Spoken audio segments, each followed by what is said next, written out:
jalannya. Sampai gue jatuh. Udah, lu orang mana lu? Di jalan pakai mata dong. Lu kira ini punya nenek moyang lu apa?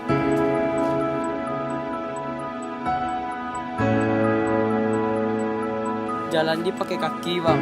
Mau jalan umum ya lebih lah. Goblok.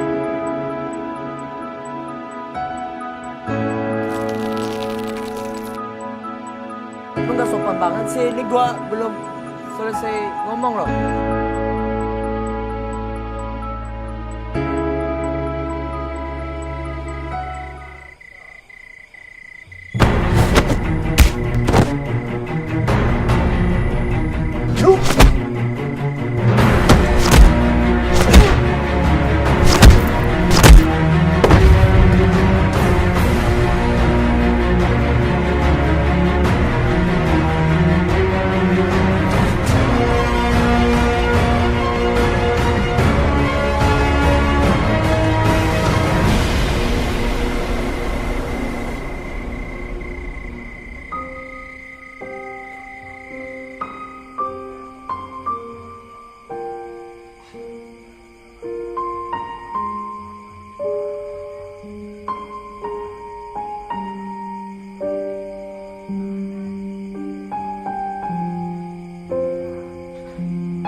Kalau tahu cewek aja kowe mungkin menanginya.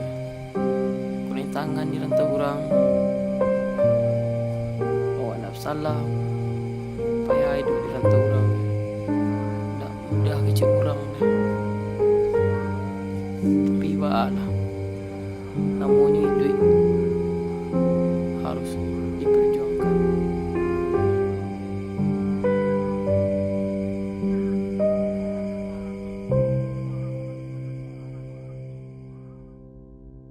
Jangan lupa like, subscribe, dan komennya. Saya Fadrian Dorima. Tunggu episode selanjutnya.